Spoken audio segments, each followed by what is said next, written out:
วัสดีค่ะวันนี้มาพบกับบุ้งรีวิววันนี้นะคะจะมาแนะนำวิธีแพ็คกระเป๋าเครื่องสำอางขึ้นเครื่องกัน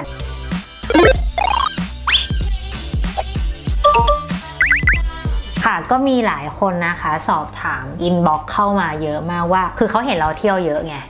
เยอะหรือเปล่าวะพี่คะ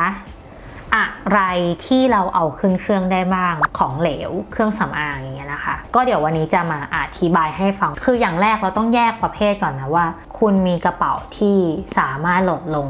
ใต้ท้องเครื่องได้หรือเปล่าถ้ามีอะไรที่เราไม่จำเป็นอย่างเช่นแชมพูยาสระผมหลอดใหญ่ๆอะไรพวกนี้เราเอาลงไปตรงนั้นให้หมดเลยแต่ในกรณีที่แบบเฮ้ยพี่คือเราอยากจะแบบทาหน้าคือหน้าแห้งอยู่บนเครื่องหลายชั่วโมงไปเที่ยวต่างประเทศอยากจะมีอะไรไปบำรุงผิวหน้าระหว่างอยู่บนเครื่องอันนี้เราต้องมาดูกันว่าของเหลวและปริมาณที่เราจะเอาขึ้นนั้นนะคะมีปริมาณเท่าไหร่เดี๋ยวไปดูกันค่ะแล้วนี่ก็คือของตัวอย่างนะที่จะเอามาอธิบายให้ฟังว่าอะไรที่มันสามารถเอาขึ้นเครื่องได้บ้างนะคะอย่างแรกเราต้องมาดูก่อนว่าปริมาณที่เราจะเอาขึ้นนะมีปริมาณเท่าไหร่อย่างสมมุติเราอยากได้ครีมสมุนอีขึ้นบนเครื่องด้วยนะคะอย่างอันนี้เขียนไว้ว่า40กรัมหมายความว่าเราสามารถนำขึ้นเครื่องได้อันนี้ไม่งงเนาะก็สามารถเอาขึ้นเครื่องได้นะคะอย่างพวกโฟมล้างหน้าเราอยากได้โฟมล้างหน้าขึ้นเครื่องเผื่อเราจะไปล้างหน้านะคะก็ดูว่าปริมาณเท่าไหร่อย่างหลอดเนี้ย75กรัมเอาขึ้นได้ไหมก็ขึ้นได้แล้วก็ขึ้นไปเราต้องไปแปรงฟันล้างหน้าบนเครื่องเผื่อเดินทางกลางคืนอะไรอย่างนี้ใช่ไหมคะแปรงมันเอาขึ้นเครื่องได้อยู่แล้วคราวนี้เราก็ต้องมาโฟกัสที่ว่าเรายาสีฟันปริมาณเท่าไหร่อย่างหลอดเนี้ยนะคะ40กรัมเอาขึ้นได้ไหมเอาขึ้นได้แล้วก็ขึ้นไปครีมแต้มสิวอยากจะไปทาสิวบนเครื่อง5กรัมเอาขึ้นได้พี่คะมือแห้งจังเลยอยู่บนเครื่องนานๆทำยังไงดีเอาแฮนด์ครีมไปได้ไหมอย่างอันนี้30 ml เอาขึ้นได้ไหมเอาขึ้นได้จะเอาไปก็แพ็คไป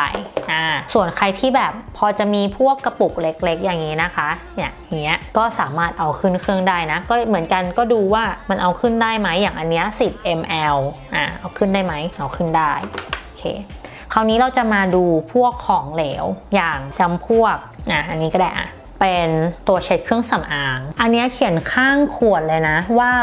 125 ml ถามว่าเอาขึ้นเครื่องได้ไหมไม่ได้เพราะว่ามันเกินไงห้ามเกิน100 ml ก็จะมีแบบประเภทที่แบบพี่คะแบบเนี้ยนะ125 ml ก็จริงนะแต่หนูใช้จนจะหมดแล้วอย่างเนี้ยเอาขึ้นได้ไหมคะเหลือนิดนึงขอขึ้นหน่อยไม่ได้นะคะเพราะว่าเขาไม่สนว่าคุณจะใช้เหลือน้อยขนาดไหนจะเหลือก้นเหลือติดนิดเดียวเหลือเศษอะไรเขาไม่สนใจเขาสนใจที่ตัวเลขข้างขวดเท่านั้นว่าเขียนว่าอะไรอย่างอันเนี้ย125 ml ไม่ได้แน่นอนอดพี่คะแบบอยากได้สเปรย์น้ำแร่ไปฉีดบนหน้าแบบอยู่บนเครื่องหน้าแห้งมากเลยค่ะก็ดูว่ากรณีที่เป็นสเปรย์อย่างเงี้ยค่ะเป็นขวดสเปรย์แบบนี้นะต้องดูโฟกัสก่อนนะแล้วก็มาโฟกัสตรงที่ว่าปริมาตรเท่าไหร่ขวดเนี้ยนะคะเป็นสเปรย์น้ำแร่เป็นแบบสเปรย์แบบปกตินะไม่ใช่สเปรย์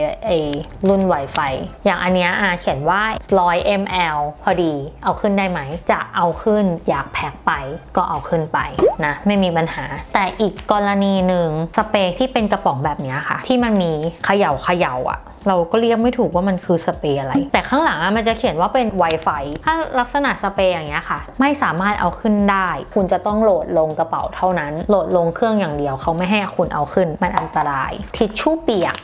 สามารถเอาขึ้นเครื่องได้ไหมทิชชู่เปียกศึกษามาแล้วนะคะคือสามารถเอาขึ้นเครื่องได้แต่ก็ไม่ใช่ว่าขนเป็น7ห่อ10ห่อนะคือห่อหนึ่งมันก็30แผ่นแล้วเต็มที่ก็เอาขึ้นห่อหนึ่งก็ได้หรือว่าถ้าคนแบบเพิ่งซื้อมาอย่างเงี้ยจะเอาขึ้นสัก3ห่อเนี่ยก็เห็นว่าสายการบินเขายังอนุญาตอยู่นะตัวนี้เอาขึ้นได้อย่างนี้ละกันเดี๋ยวตาลจะลองจัดให้ดูว่าถ้าสมมุติตาลจะขึ้นเครื่องตอนกลางคืนเนี่ยตาลจะพกอะไรไปบ้างแล้วเดี๋ยวจะมาบอกให้ดูว่าแต่ละอย่างเนี่ยมันกี่ ml เอาขึ้นได้แล้วรวมกันแล้วเนี่ยมันสามารถผ่านกฎเกณฑ์ที่สายการบินกำหนดได้นะโอเคอย่างกรณีที่เราจะเอาของเหลวขึ้นเครื่องนะคะสิ่งแรกที่เราต้องมีนะคะก็คือซองซิปอย่างนี้จะเป็นซองซิปคือเราจะเอาของเหลวขึ้นเนี่ยเราต้องใส่ของเหลวทั้งหมดพวกโครงครีมอะไรเนี่ยลงในถุงอย่างนี้ถ้าเป็นตามนั้นก็จะเอาเดี๋ยวจะคำนวณให้ดูเลยนะคือของเหลวที่เราเอาขึ้นได้ไม่เกิน100 ml ก็จริงแต่พอรวมแล้วต้องไม่เกิน10ชิ้นและไม่เกิน 1,000 ml พอมารวมกัน เดี๋ยวนันจะคำนวณให้ดูว่าที่นันจะเอาไปนั้นมันเกินหรือไม่เริ่มกันที่อย่างแรกเราก็ต้องแปรงฟันถูกปะเราเดินทางกลางคืนเดี๋ยวปากเหม็นอย่างยาสีฟันอันนี้นะคะ40 กรัม40นันจะเช็ดหน้าแต่อันนี้มันเกินเช็ดเครื่องสำอางเราอาจจะพกเป็นทิชชู่เปียกไปเช็ดหน้าบำรุงหน้าเราอาจจะใช้เป็นพวก sleeping mask นี่ของพอนะตัวใหม่7 กรัมบวกไป7 กรัมทาหน้าเผื่ออยากทาสิวมีสิวเอาสิวไปด้วยโอเมอีแต้มสิว5 กรัมมือแห้งแน่ๆเผื่อทาแขนทาตัวบางทีเราก็ใช้เกินมือนะ30 ml ใส่ลงไปบีบลงพื้นหลอดใหญ่ใส่อันนี้เราไม่อยากจะพกหลอดใหญ่ๆถึงแม้เราจะบีบไม่เต็มนะอย่างที่บอกเราดูปริมาณข้างขวดว่ากระปุกเนี้ยเท่าไหร่อย่างเนี้ย15สมมุติว่าเราเอาออกจากกล่องแล้วนะเราเอาไปแต่หลอดอยู่แล้วแหละเราก็ใส่ลงไปบวกอีก40 ml เผื่อเรากลัวหายใจไม่ออกเลยเอาลิปไปดมข้างบนด้วยไม่ใช่เอาลิปไปดมเอาวิกไปดมวิก25 กรัมไม่เกินบวกไปอีก25คงจะประมาณนี้แหละของจำเป็นเนี่ยก็คือทาหน้าอะไรให้มันชุ่มชื้นแล้วก็กันมือไม้แห้งจบรวมทั้งหมดเนี่ย162เห็นปะซึ่งแบบเนี้ยผ่านเกณฑ์แล้วเดี๋ยวเรามานับดูว่ามันเกิน10 ชิ้นไหมเดี๋ยวแกะให้ดูเลยนะคือมันต้องไม่เกิน10ไงแล้วมันก็ไม่เกิน1,000อยู่แล้วเพราะเราคำนวณแล้วเรามานับดูนะแปรงเราไม่นับ1 2 3 4 5 6 7จบสำหรับการเดินทางตอนกลางคืนส่วนใครจะแบบพกแผ่นมาร์กหน้าหรืออะไรอย่างเงี้ยก็ถ้ามันอยู่ในซองอะไรเรียบร้อยแล้วก็คิดว่าเอาขึ้นได้เพราะว่าของเหลวมันไม่เกิน100 ml อยู่แล้วคิดว่าไม่น่าจะยากเกินไปสำหรับคนที่จะจัดสิน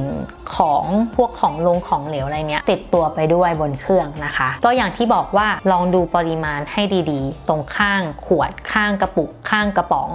นะว่าเกิน100 ml ไหม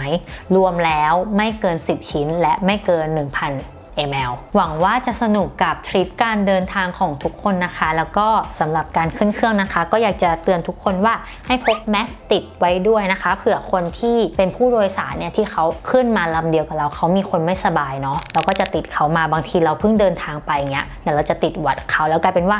4-5 วันที่อยู่ต่างประเทศหรือว่า7 วัน10 วันอะไรก็ตามเนี่ยเราจะไม่สบายแล้วเราก็จะหมดสนุกก็ฝากไว้เพียงเท่านี้นะคะใครชอบก็อย่าลืมกดไลค์กดแชร์ให้ด้วยนะคะกดกระดิ่งติดตามเผื่อมีคลิปใหม่ๆมานะคะแล้วก็อย่าลืมกด Subscribe ให้ด้วยนะคะขอบคุณค่ะบ๊ายบาย